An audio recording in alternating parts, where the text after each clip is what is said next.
My junior season, my last season here at Stanford, and we couldn't get off to a worse start, getting mossed by this big body receiver. When it comes to playing corner, man, zone, whatever, I'm elite. But when it comes to my tackling, I've gotten a lot better with that. You're going to see me laying the boom a lot this season. But tackling really isn't in my nature, so from time to time, I might get embarrassed going for the big hit. But before I even consider going into the draft, I need to get some good film out there. I got a bunch of picks, but I need to show some instincts on film. And this is a great example of that, having a deep zone, but being able to sniff out the run, avoid or shed the block, and get down to make the big play. You take my developing skills to pick up the run, mix that with my coverage ability, you have a unicorn of a cornerback. The goal for this season is to win a national championship, point blank period. It's going to take both sides of the ball to play at an elite level to reach that goal. And look at this elite coverage. Quarterback thought he had a bomb. I caught this one perfectly in stride, turned it upfield, swerving my way through traffic for the huge pick. And plays like that are what define my ability as a corner. If I don't judge that ball perfectly, I don't catch that. Starting out this season ranked within the top 10 is easily one of the best things that could have happened to us as a team. The grind to become the number 1 or even a top 5 team won't be easy, but you gotta think, we weren't ranked last season. My freshman and sophomore season, I was more of a solo act, so being able to trust my teammates to make the big plays when the opportunity presents itself is priceless. We jumped 4 spots since our game last week against Oregon State, and this week we got number 13 ranked Oregon. It's 3rd and 7. I'm trying my best to bait Bo Nixon to throwing this route in the flats, but he put this ball in a bucket to this receiver for a touchdown. We're down 3 points late in the 3rd, going into the 4th, and this is where we need to make the big stops, and we do exactly that here on 3rd and 2.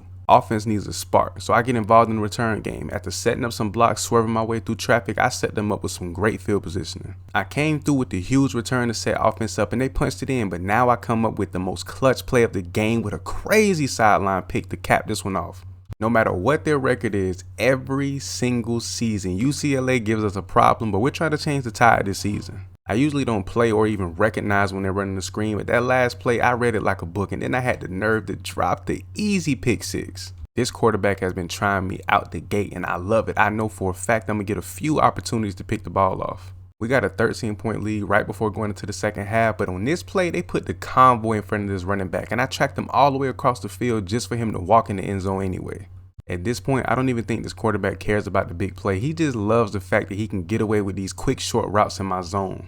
One thing about this team, if they start to get some momentum rolling, it's no stopping them. So we have to put it into it right now or this game could get out of hand. I told you, at some point, I'm going to teach this quarterback about throwing it my way and trying me. And that's exactly what I do on 3rd and 15, taking a long stride to pick this ball off, man. Come on. After the pick, offense went down and capitalized on their opportunity, but I want to send these boys home with their head down. Another pick to cap this one off. I'm really like that. We gonna open this one up against 1-3 Colorado with a huge hit on this quarterback for a negative 2-yard rush. We starting off hot today. Man, the patience, the positioning, the timing on me jumping this route when I had a deep zone was perfect, but my hands are bricks.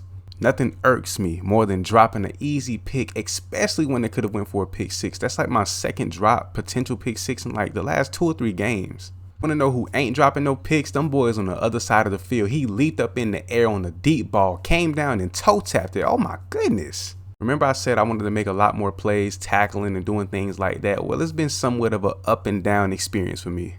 But of course, to no one's surprise, Colorado couldn't hang with the number 3 team in the nation. We're super close to making our way to that number 1 spot. Now, I'm usually the one to get the party started with the picks, but one of my fellow DBs and teammates decided to kick this one off by almost taking it back to the crib. Now, my big boys up front, they don't consistently get in the backfield making plays on the running back and the quarterback, but when they do, it is very exciting.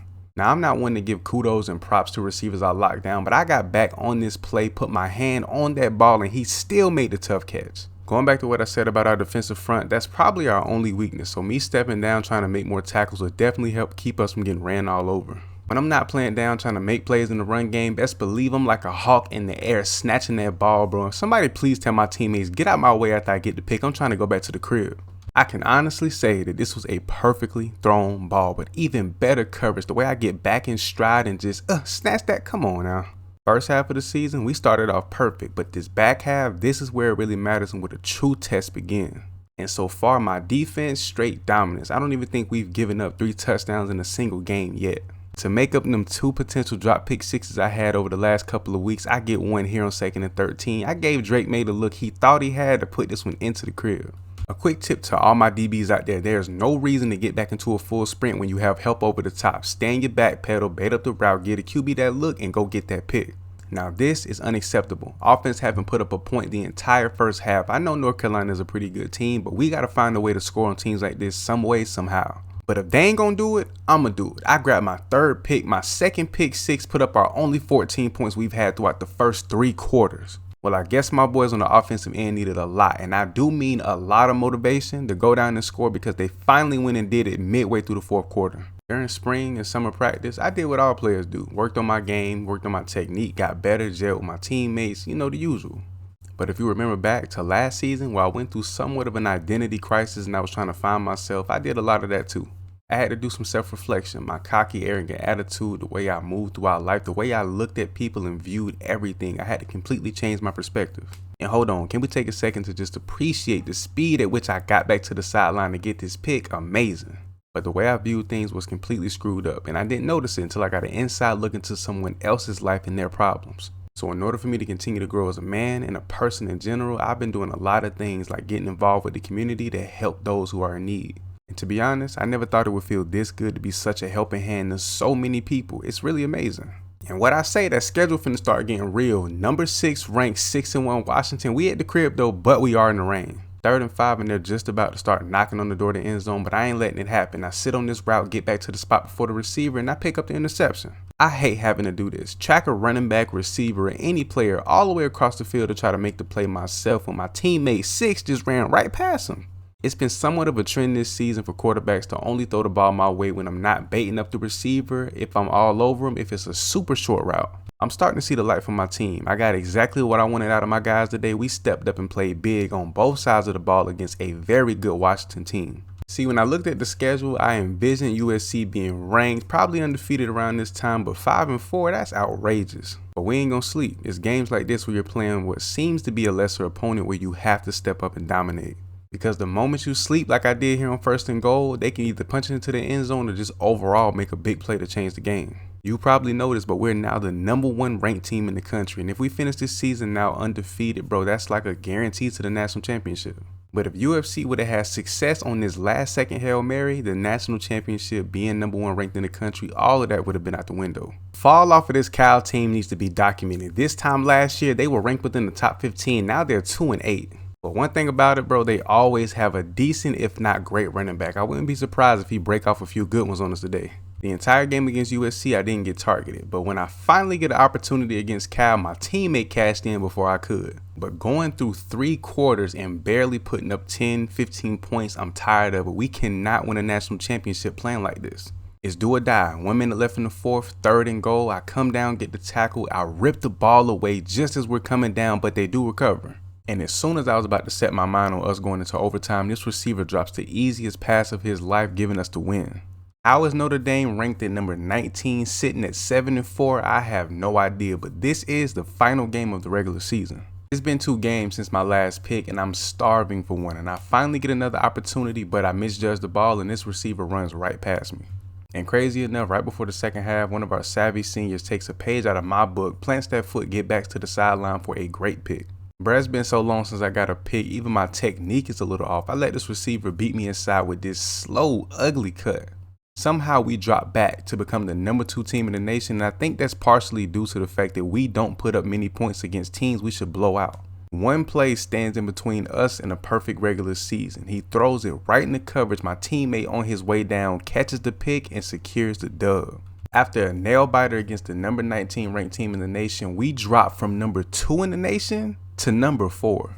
Like, bro, the math ain't math, and we were number 1, then dropped to number 2, and then skipped 3 and went straight back to 4. How are we de-ranking even though we're winning? Now, I want to say it's too early to panic, but we're in the Pac-12 championship game, so in the next couple of weeks, the national championship game will be played. But even though we're not putting up a bunch of points against these teams, we're not allowing a bunch of points. We haven't given up more than 21 or 23 points the entire season. So I don't even think we've given up 2 touchdowns in the past 3 or 4 games, but somehow we continue to fall, and bro, it's just not right. But after securing the Pac-12 championship and advancing to 13-0, there's no way we don't squeeze into that 1 or 2 spot. So even after the win, we finished ranked number 3 in the country, and Oklahoma and Ohio will match up in the national championship game. I don't know how this happened. If somebody told me at the beginning of this season that Ohio, not Ohio State, but Ohio would be in a national championship over us, I would call them crazy.